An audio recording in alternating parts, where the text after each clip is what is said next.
Bueno, seguimos caminando en este viaje que es el conocimiento de la palabra de Dios, profundizar en ella, pedirle mucho al Espíritu Santo que nos ayude más allá también de interpretarlas, a vivirlas, ¿no? A interiorizar y insistir mucho, que es parte del propósito de esta serie, en mostrar la imagen de Dios de una manera integral.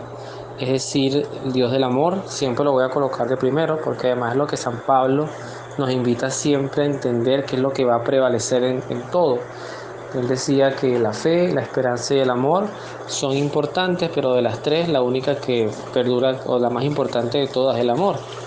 Y entender el amor, pues es entender la propia esencia, el sentido de Dios mismo, ¿no? Si la naturaleza divina tuviese una definición humana, o un elemento humano vivido desde la humanidad que pudiera graficarla, resumirla, es precisamente el amor.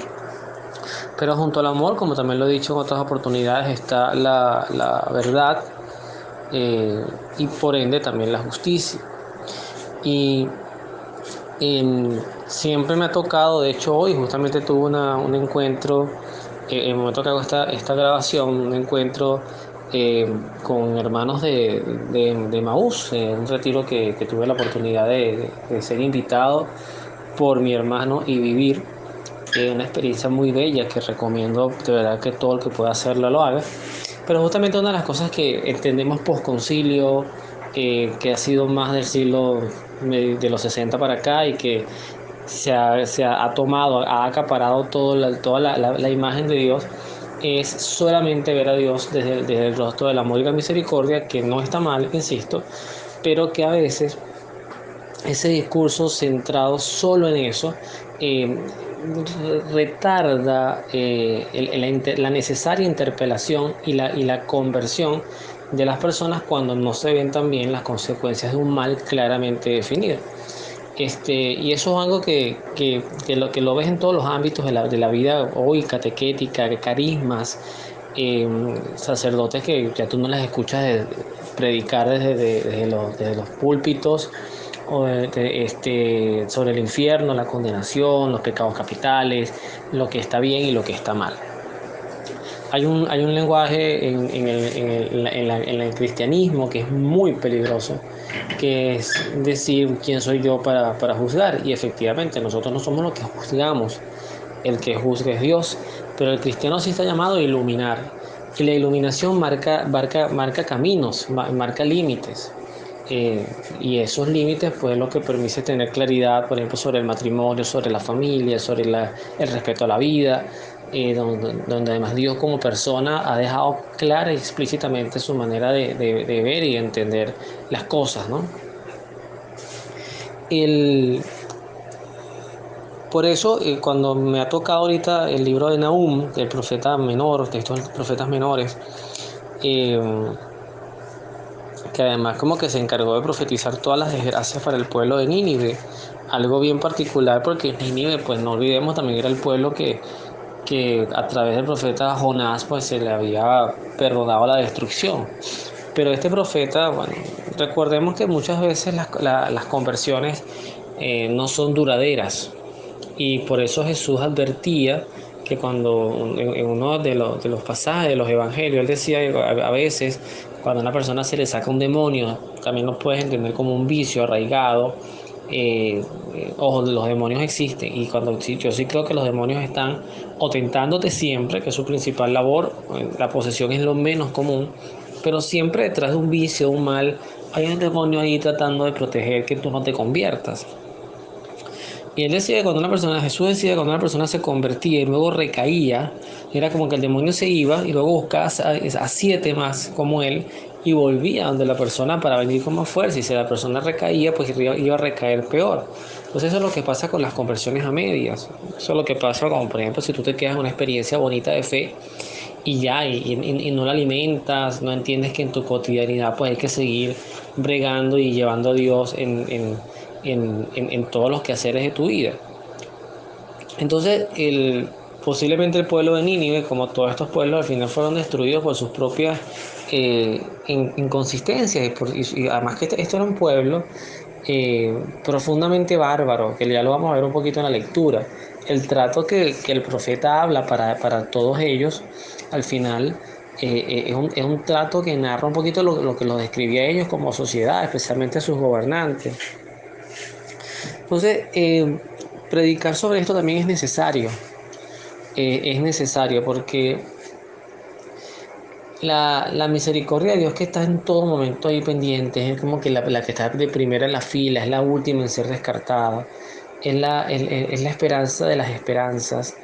eh, Está allí, pero si no hay forma de aplicarse, porque no hay arrepentimiento, porque hay una persona es terca en el mal obrar, pues inevitablemente, pues más allá de la misericordia, pues vendrá la verdad, y con la verdad la justicia que se aplica hacia esa verdad que es tu propia vida, que es tu propia conciencia.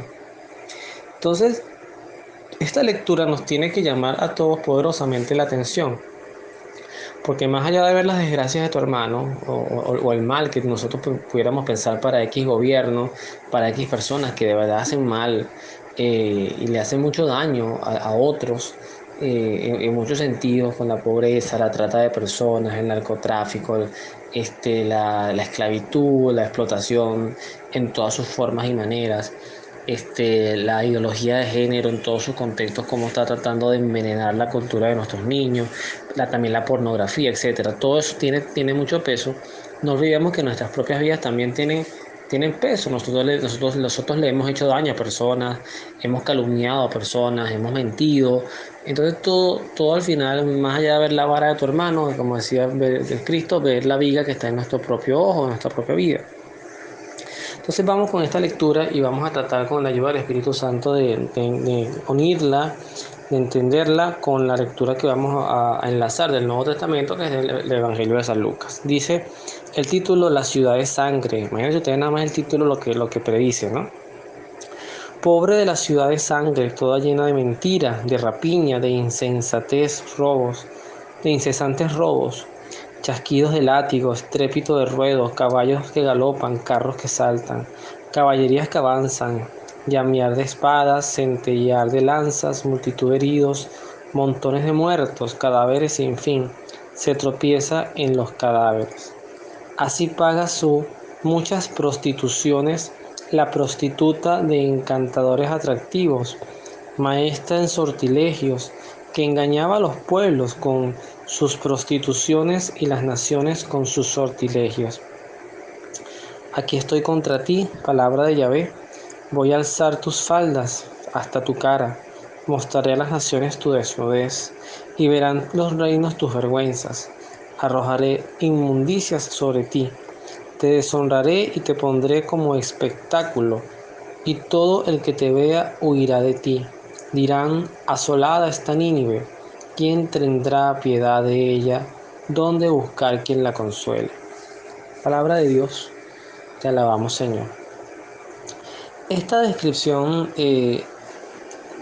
tiene que movernos a todos a la conversión. ¿Y qué es la conversión? A ver, porque esto hay que entenderlo. Una persona que se mire en un espejo, aunque esto que voy a decir contradice todas las teorías de autoestima y de amarse como eres, etc. Una persona que se mire en un espejo y diga: yo, mi todo está bien, yo no tengo nada que cambiar, yo me acepto como soy, yo soy chévere, yo no soy mala persona. Una persona que tenga ese autorreflejo de sí misma es una persona que en pocas palabras no necesita conversión. Y el que no necesita conversión posiblemente puede llegar a decir: no necesito de Dios, porque ya yo soy mi propio Dios. Inconscientemente puedes llegar a sentir eso. No olvidemos aquel pasaje que Jesús ponía a un fariseo y a un publicano en el templo. El fariseo se paraba adelante y lo que hacía era hablar lo bueno que él era. Y Jesucristo decía: este hombre no salió ni justificado ni salvado, porque en realidad él no pidió nunca la presencia de Dios. Más bien lo que hizo fue venderle a Dios o restregarle a Dios su autopercepción de hombre bueno, de hombre perfecto. A diferencia del publicano, que fue el que sale justificado y perdonado, porque lo único que sabía decir era: perdóname, Señor, porque he pecado. Ese tipo de pasajes, de palabras, de ejemplos que ponía Jesús, siempre nos invita a ver que si nosotros no estamos constantemente y hasta nuestro último aliento en una clave de arrepentimiento, de humildad, de: Señor, te necesito, no entiendo lo que me pasa, hay cosas que tampoco acepto, o sea, o me duelen, pero me abandono en ti. Un ejercicio que yo estoy haciendo ahorita mucho es el abandonarme a Dios o en Dios y decirle, además lo aprendí, la frase no es mía: Señor, ocúpate de mis cosas, que yo me ocupo de las tuyas. Es una forma de orar muy bonita, porque es como decirle a Dios: yo voy a predicarte, voy a orar, voy a hacer oraciones de intercesión, voy a pedir por hermanos que estén enfermos. Esos son apostolados. Y yo me voy a encargar de eso, de dar testimonio de tu palabra, de tu vida, y tú encárgate por favor de mi economía, encárgate de mi salud, encárgate de mis necesidades básicas. Y al final ahí se cumple la promesa de Jesús de buscar primero el reino de Dios y su justicia, que las demás cosas llegarán por añadidura. Entonces eso es importante, porque justamente todo esto que describe el profeta Nahum habla de personas despiadadas, no malas, despiadadas. Claro, también eran esos tiempos, pero hay otra forma de ser despiadados, que quizás no es con espadas ni con caballería, pero sí es con armas. Lo que está pasando ahorita entre Rusia y Ucrania, también pasa en Nigeria, la persecución a cristianos o a cualquier denominación religiosa. Las violaciones a niños, a la trata de personas, insisto mucho en esto. Hay mucho de dinero, mucho de explotación, mucho de poder, que está aberrantemente dañando a nuestras culturas, y dañando vidas que además quedan con el maltrato de decir: todo esto me pasa, ¿cómo voy a estar yo creyendo en un Dios que es capaz de permitir que todas estas cosas sucedan? Ante esto, pues obviamente hay un Dios que sale al frente y advierte. Más que decir, más que aconsejar, es una advertencia. Y es que estos males no quedan impunes. Estos males no quedan indiferentes ante su mirada. Y Dios nos dice: yo estoy viendo todo lo que pasa en la humanidad, en tu vida, todo el tiempo que inviertes para el bien y el tiempo que inviertes para el mal. Dios al final, justamente cuando Él, por ejemplo, predice, y aquí voy haciendo enlace con el Evangelio de San Lucas, donde Él llega a predecir la destrucción de Jerusalén y dice: como algunos estaban hablando del templo con las hermosas piedras y los adornos que les habían sido regalados, Jesús les dijo: miren bien, porque llegarán días en que todo esto será arrasado y no quedará piedra sobre piedra. Le preguntaron: maestro, ¿cuándo sucederá esto? ¿Y qué señales habrá antes de que estas cosas ocurran? Entonces Jesús les dice: estén sobre aviso y no se dejen engañar, porque muchos usurparán mi nombre y dirán: yo soy el Mesías, el tiempo está cerca. No los sigan. No se asusten si oyen hablar de guerras y disturbios, porque estas cosas tienen que ocurrir primero, pero el fin no llegará tan de inmediato. Entonces Jesús les dijo: se levantará una nación contra otra, un reino contra otro, habrá grandes terremotos, pestes, hambres de diversos lugares, se verán cosas espantosas y señales terribles en el cielo. Pero antes de que esto ocurra, los tomarán ustedes presos, los perseguirán, los entregarán a los tribunales judíos y los meterán en sus cárceles. Los harán comparecer ante reyes y gobernadores por causa de mi nombre. Y esa será para ustedes la oportunidad de dar testimonio de mí. También tengan bien presente que no deben preocuparse entonces por su defensa, pues yo mismo les daré las palabras y la sabiduría, y ninguno de sus opositores podrá resistir ni contradecirles. Ustedes serán entregados por los padres, hermanos, parientes y amigos, y algunos de ustedes serán ajusticiados. Serán odiados por todas a causa de mi nombre. Con todo esto, ni un cabello de la cabeza se perderá. Manténganse firmes y se salvarán. Palabra del Señor, gloria a ti, Señor Jesús. Fíjense que El mal, así como Jesús llegaba a decir que pobre siempre habría entre nosotros. Él dijo, pobre siempre habrá entre ustedes, pero a mí no me tendrán siempre. En esa forma corpórea, humana, que caminaba con nosotros. Me gusta decir, cuando Jesús caminó en nuestra historia, me gusta mucho usar esa frase. Y lo mismo es la crueldad y el mal. O sea, no hay una forma de pensar, sería una utopía pensar que vamos a vivir el cristianismo antes de la parucía, o hasta la parucía, la segunda venida de Jesús, que va a haber un momento en que el cristianismo se va a vivir perfectamente como un paraíso en la tierra. Eso no va a ocurrir. Eso no fue lo que profetizó el Señor. El Señor profetizó esto, persecuciones, disturbios. Entonces, ¿qué es lo que uno debe procurar? Primero, pues, mantenerse firme. No decir, ¿para qué ser cristiano si al final voy a sufrir? Al contrario, soy cristiano porque amo a Cristo, a pesar del sufrimiento que eso pueda conllevar. Pero sí hay algo que podemos hacer, pese a que el mal siempre va a existir, y es al arrebatarle peones, alfiles, torres, reina o reyes al mal. Y eso es la conversión.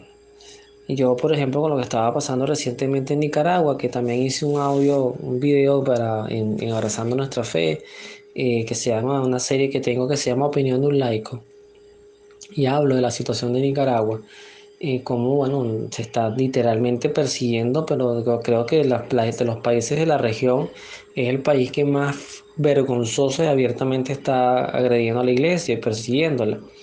Y yo lo que decía, es lamentable, o sea, de repente ese mal no lo podemos quitar, pero es lamentable ver soldados, policías, o entes públicos prestándose para esto. Es preferible darse de baja y decir, yo no me presto para esto. Y Roma, los soldados romanos, o la Roma imperial, vivió conversiones interesantes como la de Longino, que fue el soldado romano que traspasó el costado de Jesús y que además es santo, o el centurión romano, del cual no tenemos noción de santidad, pero que tuvo una fe tan grande que Jesús dijo que en todo Israel no la había conseguido, y fue el que logró la curación por medio de su intercesión de su sirviente. Y además de él se toma esa frase que decimos en cada misa antes de comulgar: Señor, no soy digno de que entres en mi casa, pero una palabra tuya bastará para sanarme.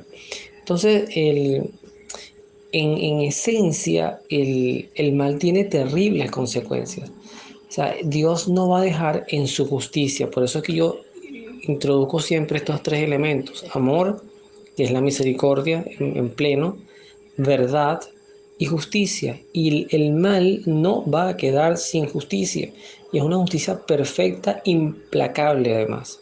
O sea, Jesucristo decía, por ejemplo, cuando hablaba de el carcelero, creo que eso está en el Evangelio de San Lucas, que de ahí, por cierto, se toman extractos apologéticos o de defensa de la existencia del purgatorio, además de lo que aparece en el libro de Macabeos. Y Jesucristo en esa frase decía, no saldrá de allí hasta que no haya pagado hasta el último centavo. Eso es una justicia perfecta, incorruptible. Y a eso también hay que tenerle respeto. ¿Y por qué no decirlo? Miedo, temor, santo temor. El santo temor es el temor de nosotros no tomarnos esto en serio y seguir transitando nuestra vida como si Dios no existiera, o como que si Dios ya se traga todo con su amor, se traga todas nuestras imperfecciones, cuando Él lo que más quiere en nosotros es la conversión. Y siempre vamos a ver el ejemplo, y con esto termino, de la mujer adúltera. Vete, yo tampoco te condeno, vete y no peques más. O sea, la condición es esa. Esa es la penitencia del haberte. De hecho, es como un ejemplo de confesión. Jesucristo le perdona, conoce el pecado, lo perdona sin condenarlo, pero le coloca una penitencia: no vuelvas a pecar. Sobre todo no vuelvas a pecar en eso que estabas haciendo. Entonces yo creo que si nosotros vemos el cristianismo de esta manera integral, por supuesto defendiendo la visión misericordiosa de Dios, pero no dejando a un lado la importancia de predicar en verdad, o sea, que hay cosas que no son de Dios, no todo es de Dios, no todo agrada a Dios, y también predicar en justicia, que no hay males que quedarán impunes, yo creo que vamos a tener una visión mucho más integral de lo que implica la vida cristiana y nuestra salvación. Así que bueno, ánimo, que estamos caminando juntos y a levantarnos. Que Dios los bendiga, nos vemos en la oración.